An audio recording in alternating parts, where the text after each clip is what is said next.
Since it is Hobonichi season, I just wanted to share how I have turned my A5 cousin from a normal book-bound planner into something that fits a ring planner. This in particular is a Filofax A5.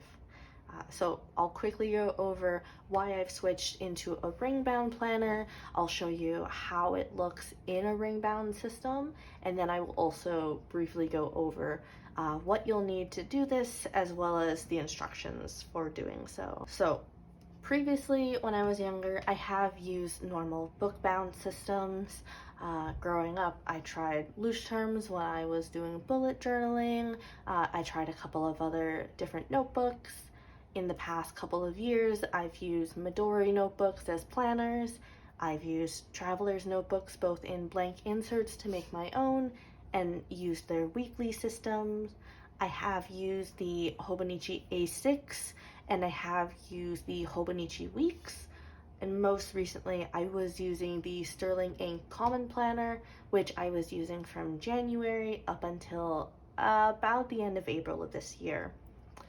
My biggest caveat with writing with any sort of traditional book-bound journal, say for example, this is the Hobonichi Week system for 2023, and I'll just open to a blank page here. So in this sort of book system, there is a little bit of, even if it lays flat, the Hobonichi Weeks doesn't, but even if it does lay flat, I do need some sort of book or some sort of elevated platform in order to lay flush with the edge of the paper, just because I have a little bit of difficulty writing when it's not exactly on a flat surface.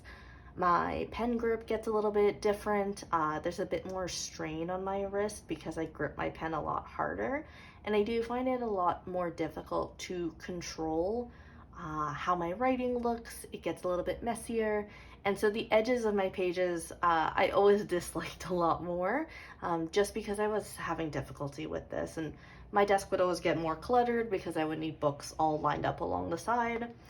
And so I decided to switch to a ring-bound sort of Filofax system after watching a couple of Megan Rhiannon videos where she went over using the Filofax clipbook. So I did buy a Filofax clipbook in the zippered version.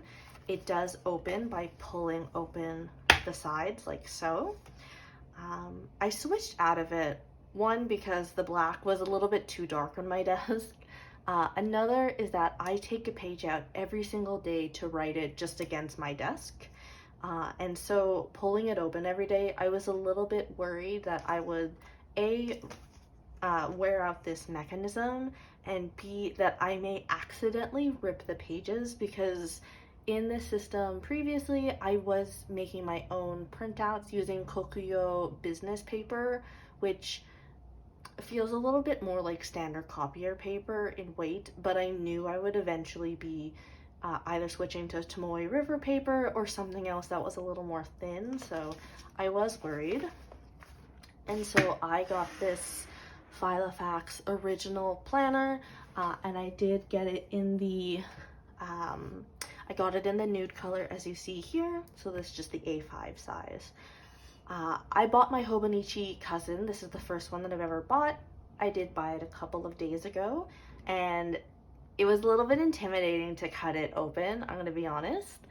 But I do really like how it looks, and I think I'm actually going to commit to it for the whole year, just because it will be probably the most comfortable Hobonichi that I've ever used, just because I'll be able to take a page out every single day. So I'm just gonna show you how this one looks.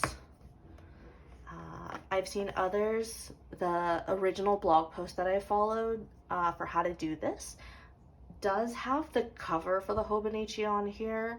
I'm not able to fit mine into the hole punch that I have, so I'm actually just keeping this cover, and I am using it just as a paper protector so I don't get my hand oils onto the pages for my fountain pens. But just to go over a bit of how it looks so you can determine if this is right for you or not.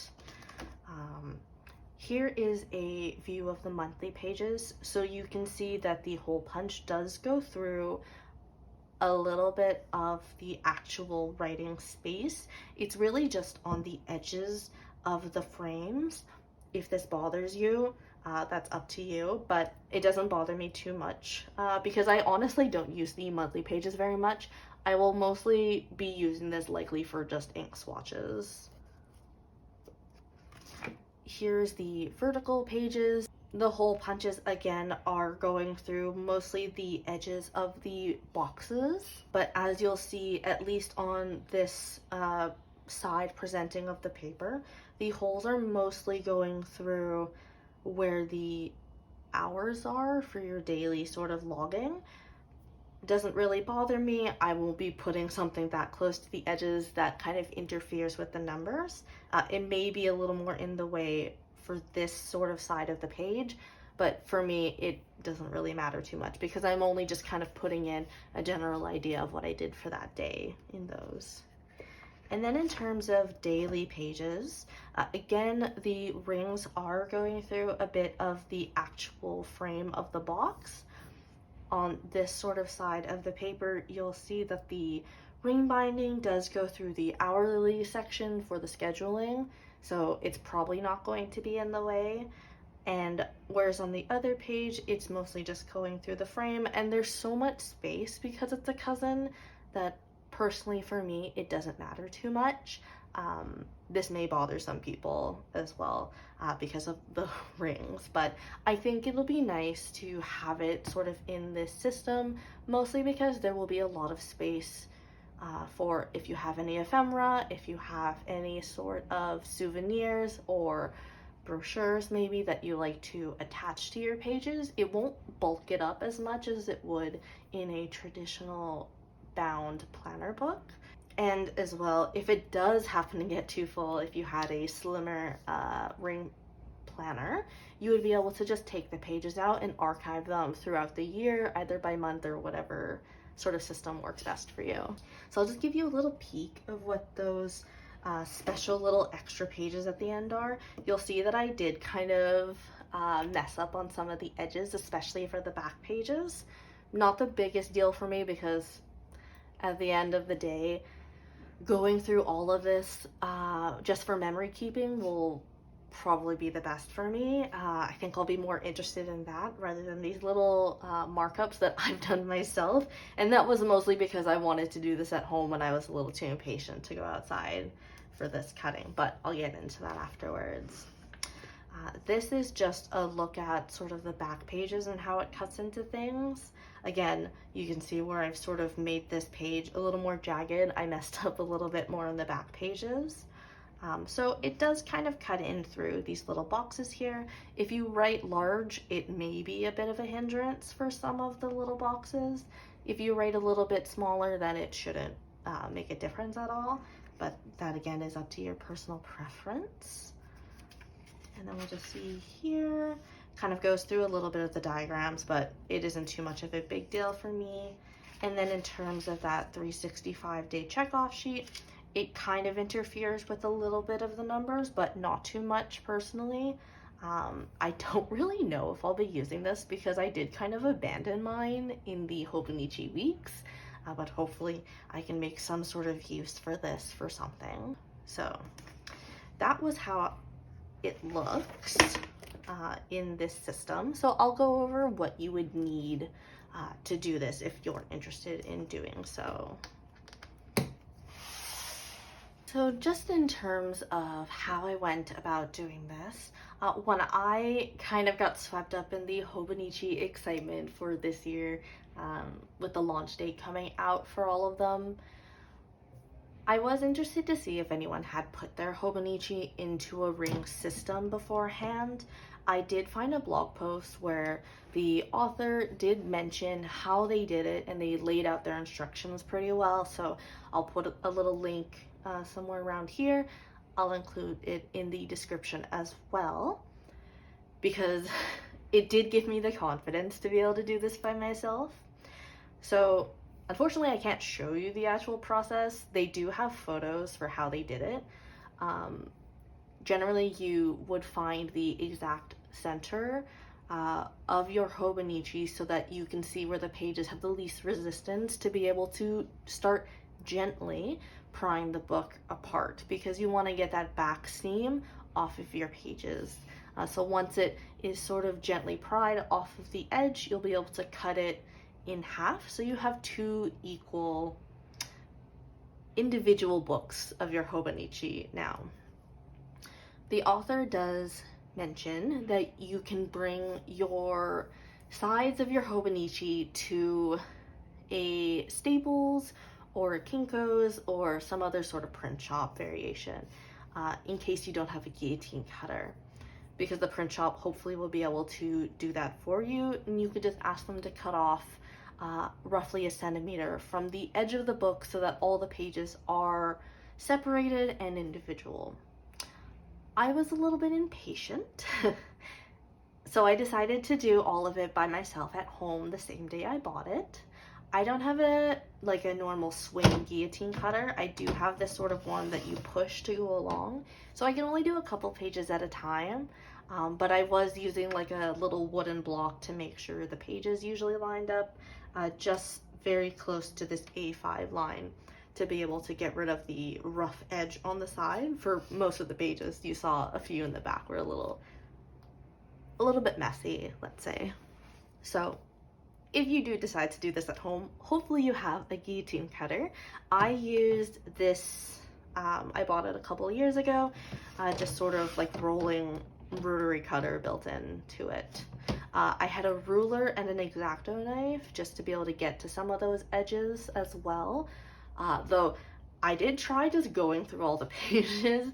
I do not recommend that because, I mean, personally, I'm a little bit weak, but this sort of using just an X-Acto knife and the ruler is what made my back pages a little bit more messy. And then the most important thing that you're going to need for this one is having a hole punch that does work for your ring system. So I bought this one on Amazon some time ago, just because it was a little bit easier for me to find. So this one does work with a couple of different sizes of ring planner systems. This is just the Office Mate one. I have it on the A5 system on both sides here. And this one has worked for all of the inserts that I've made previously on Kokio paper. This has worked as well on the Hobonichi pages, all of them. So I just put on a show on Netflix and then I started hole punching all the pages, and those managed to go in just fine.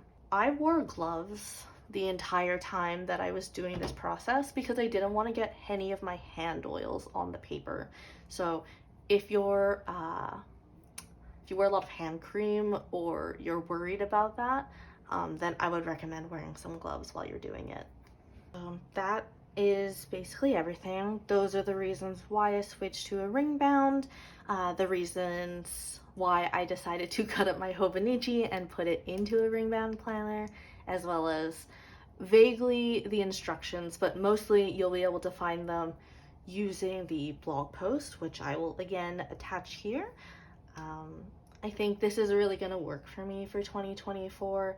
The comfort alone of being able to very easily just kind of pop open the ring system and take out individual planner pages, I think it's going to be a bit of a lifesaver for my wrist, for my grip, and it's a lot more comfortable for me for writing. And that is the most important thing for me for what keeps me in a planner. Also this way, whenever I use some of my Everyday Explorer stamps or something similar, I won't have to worry about the pages having a little bump and maybe my stamp not perfectly going flush with the page and it getting a little bit messed up. So I'm quite excited for being able to use this. I will be taking back the inserts for the Hobonichi out and storing them in the clipbook until I can use it for 2024. But that's how I did it. Thank you so much for watching.